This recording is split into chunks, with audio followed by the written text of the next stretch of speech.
Hello, I'm Cathy Petersen, a volunteer with the Dayton Area Chamber of Commerce. You're watching Business Connection, a show produced by the Dayton Area Chamber of Commerce. The Chamber is committed to finding business solutions by collaborating with regional business leaders on key issues. My guests today are Tom Lasley with Learn to Earn Dayton and Robyn Lightcap with Ready, Set, Soar. Welcome, both of you. It's such a pleasure to have you here. Thank you. All right, Tom, I'm going to start with you. What is Learn to Earn? We've been hearing that phrase for a little while now. Well, Learn to Earn Dayton is an intellectual capital development initiative. A number of cities around the United States have created Cradle to Career efforts where they're trying to ensure that their youngest learners are ready to learn once they come into the educational system at kindergarten, and they're ready to earn when they exit the system as high school students and potentially college students. So Learn to Earn Dayton is a Cradle to Career initiative. We're not the only one of this type in the United States. Many, many large cities around the country have started these, what they call collective impact, Cradle to Career efforts, all focused on intellectual capital development. And Robyn, you are with Ready, Set, Soar, so how does that connect with Learn to Earn? Ready, Set, Soar is the early learning part of Learn to Earn. So like Tom talked about, we're looking at the continuum in the education journey, and we are looking at the beginning part of that journey, making sure a child's ready for kindergarten and also reading proficiently by third grade. Yeah. All right, great. Now on the website there are 4 areas, I believe. Could you go through each of the areas and tell us exactly what they mean? Well, the first one obviously is the area that Robyn and her colleagues are most focused on, and that's kindergarten readiness. We know that young people who are not ready to learn when they come to school are less able to read proficiently at third grade and actually are not as successful as they proceed through their K-12 study. So the first key point is kindergarten readiness. The second point is third grade reading proficiency. The ability to read proficiently at third grade is the best predictor that we have of whether you're going to graduate from high school and subsequently go to college, or at least pursue some sort of post-secondary credential. So first, are you ready to learn when you come to school? Robyn's area of interest and focus. Second, are you able to read proficiently at third grade? Third key point is that transition from middle to high school. We lose a lot of young people in especially our higher poverty school districts. We lose a lot of young people at that point, where they're at the age where they can begin to make choices as to whether to attend school, and so they don't make that successful transition from 8th to 9th grade or 9th to 10th grade. So that's the third point. And then the final point is the college and career readiness. Are the students in possession of the skills that they need to pursue some type of post-secondary credential, a credential that will enable them to earn a living wage for the rest of their adult lives. And Robyn, you work in really the very beginning stages. Why is it so important? You know, over the last couple of decades especially, there's been a lot of research about how the brain develops in the early years, and the most rapid time of brain development is in the years from birth all the way up to 3 years old and leading up to kindergarten. So we know that the best time to teach a child is in that beginning time, and that really the foundational skills you need to be successful later on, whether it's the literacy skills or focus and determination and problem solving and some of the social emotional skills, those are really best developed in the early preschool kind of years. So we want to make sure we're giving our children the best foundation to be successful. Yes. What are some of the other organizations involved in the Learn to Earn effort? Well, first of all, this doesn't succeed without all of our Montgomery County public schools, and in fact, all the schools. They are by far the most critical partners. Our efforts build on what they're doing. They're the primary providers of educational services to our young people. What we try to do is enhance their efforts, leverage assets to ensure their success, especially around those key transition points.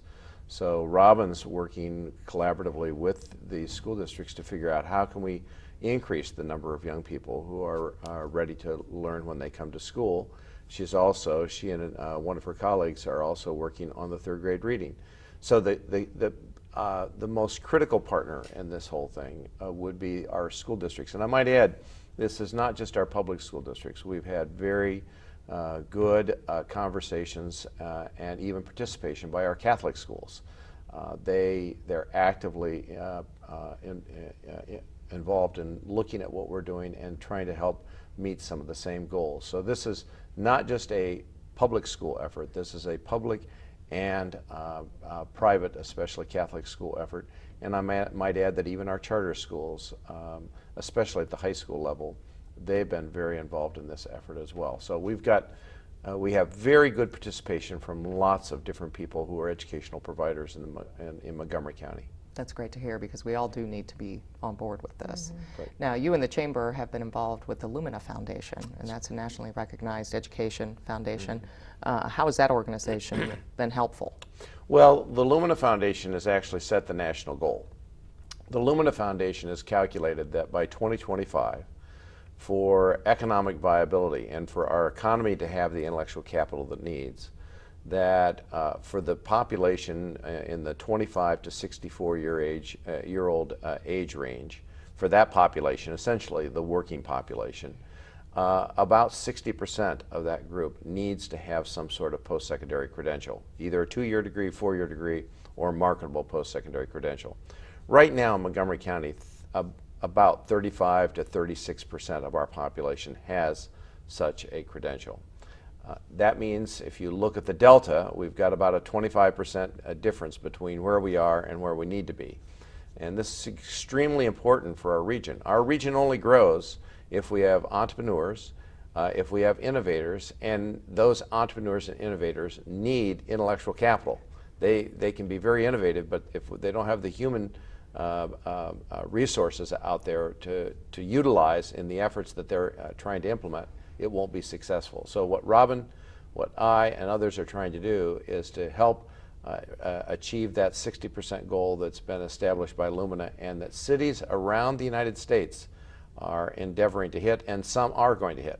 But unfortunately, the projections for us right now are not positive, and we're trying to change that trajectory. It seems a few years ago we kept hearing about STEM.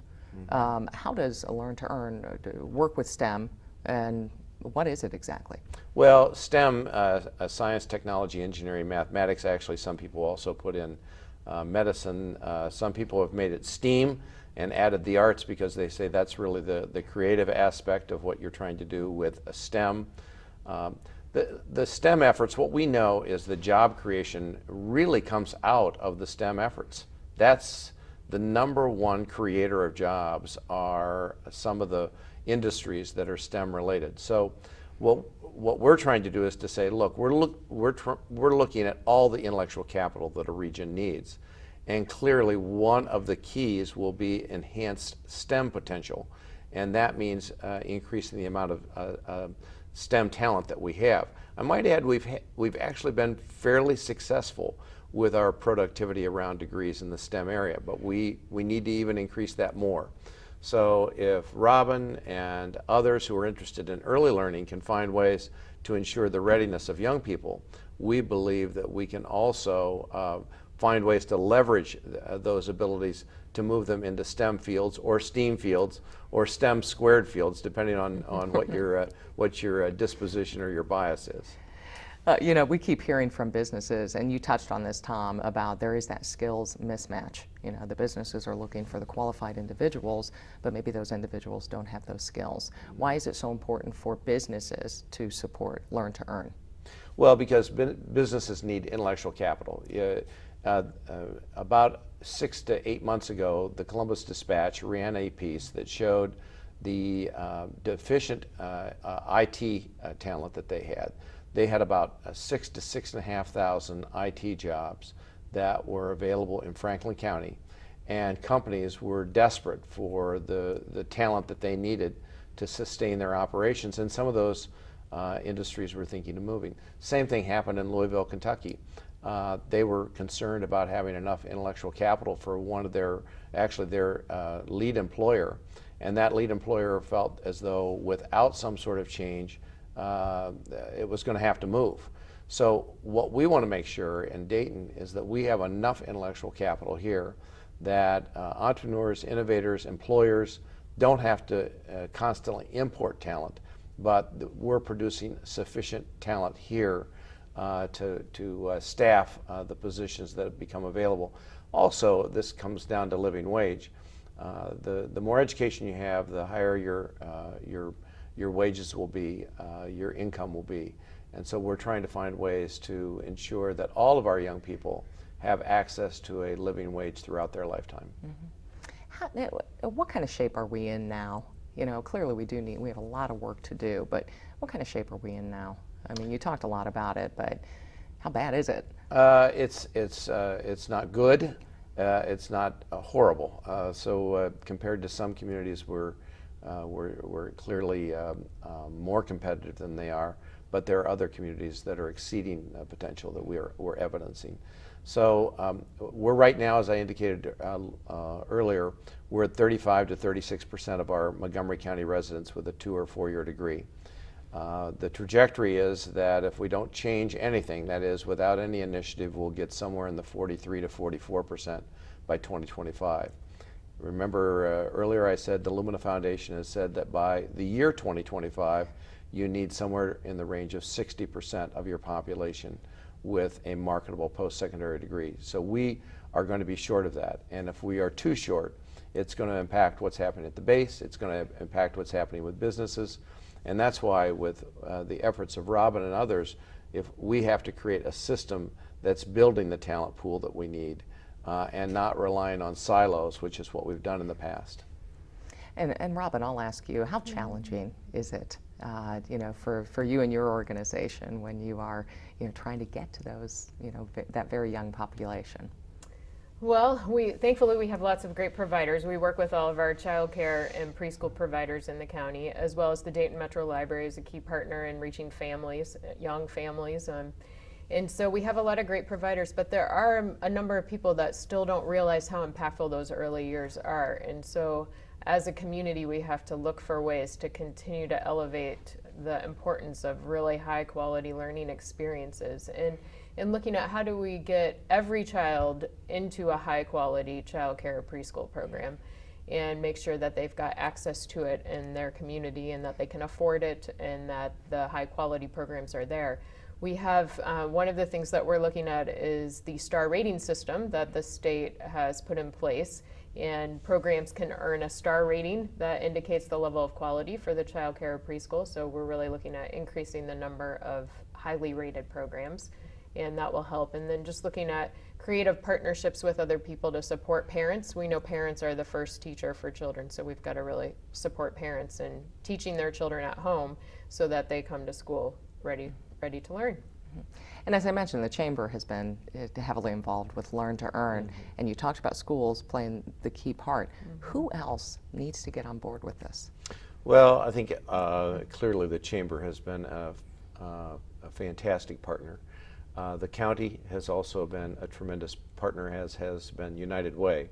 I'd encourage viewers to look at the way in which United Way and the county and others have begun to work together to make sure that we're being more responsible in terms of using the resources, the limited resources that we have, trying to really use those in a more focused and strategic way. So there's a lot of alignment right now, which we have not had in the past. Under old models, we had a sort of silo mentality where different groups were pursuing the goals that were important to that group. What we've tried to do is to bring different groups together, align wherever possible our efforts so that we can be more strategic in the philanthropy that occurs and more strategic in the distribution of resources. So this is about the Chamber. This is about United Way, which I strongly encourage people to support. This is about the county and the wonderful efforts the county is bringing together, and it's also a number of private funders, including the Dayton Foundation and several other foundations in the area that have stepped up to the plate, made a real commitment, and understand that unless we can make some changes, it's going to be very difficult for our region to be competitive in the long run.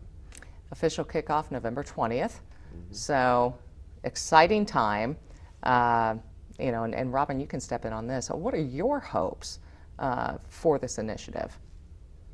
Well, I hope that we create a thriving, healthy Dayton in a thriving, healthy region. I know that we can. We've got tremendous assets in our community, and it's a matter of really making sure we leverage them and we maximize every student's potential.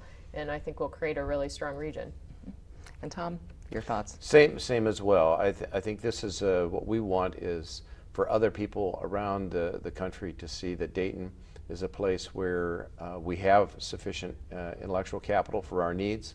The Lumina Foundation has focused its fall issue of the magazine that they distribute that shows what's happening around the country in terms of young people being able to successfully pursue post-secondary degrees.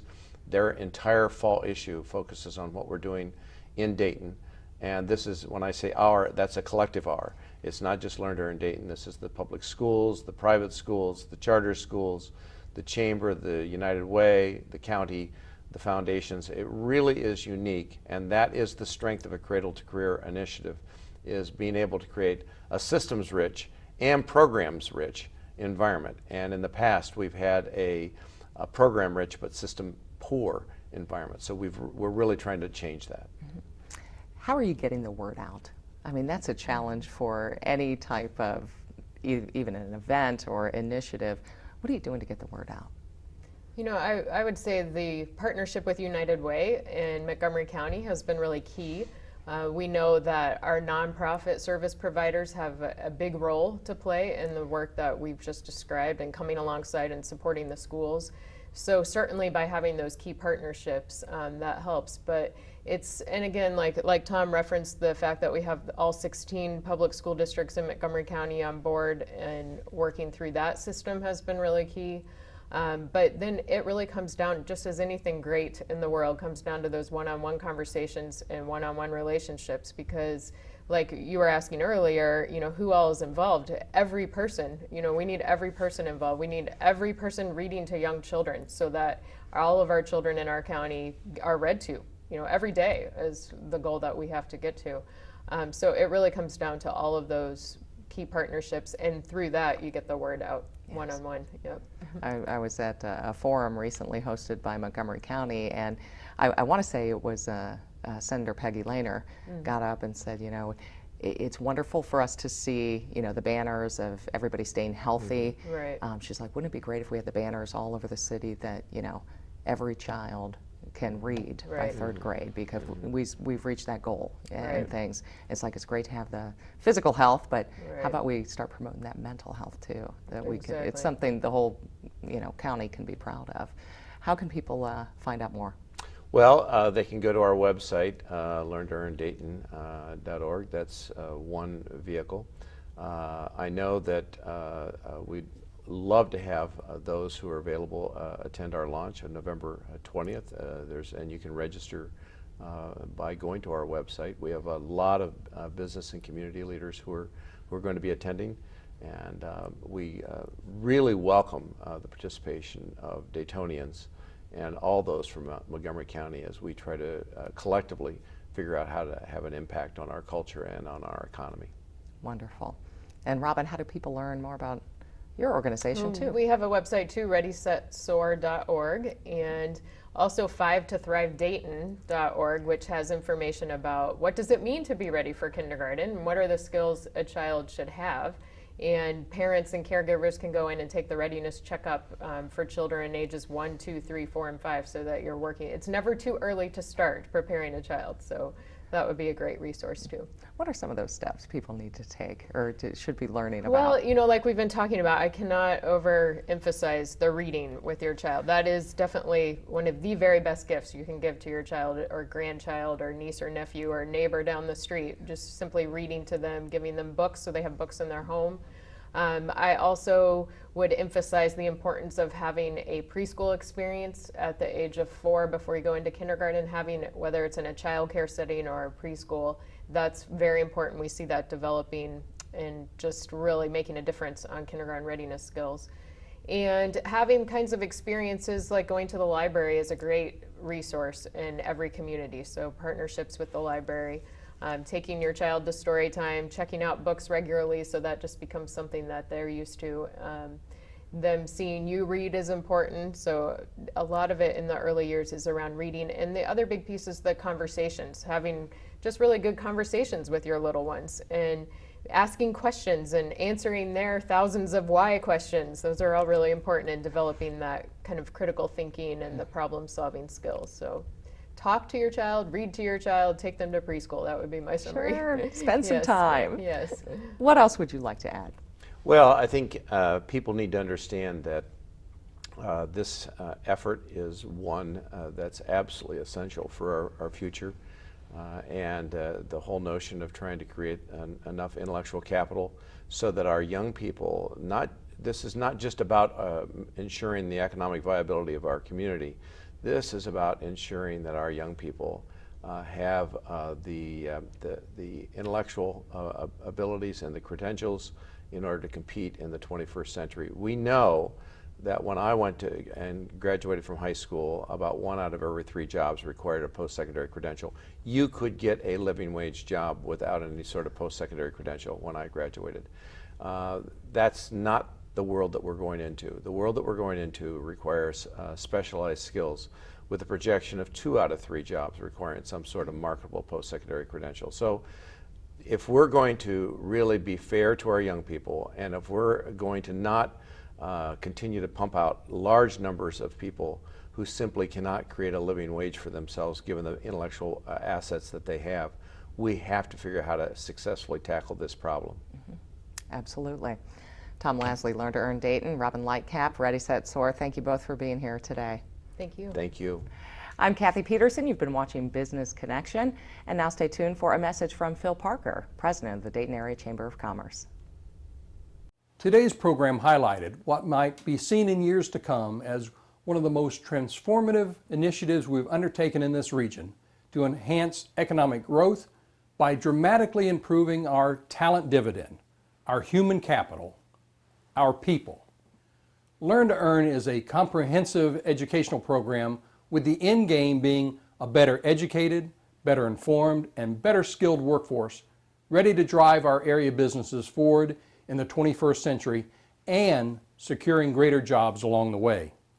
Learn to Earn will focus on 4 key areas: early preschool education, 3rd grade reading and success, transition between middle school and high school, and post-high school diploma, training, certifications, 2- and 4-year degrees, and beyond. Among employers' top challenges these days include the need for talented, motivated, and skilled workers that will work, drive, and lead area companies now and into the future. Our region can't wait and hope that people will suddenly move to the Dayton region to fill our needs. Important as that is, we need more talent, and we need to be more serious about growing our own talent that's already here, our citizens, our neighbors, our children. As I said before, this may well be one of the most important economic development strategies we implement over the next decade or more, and every one of us can play a role in its success, whether through your employer or through your own volunteer talents.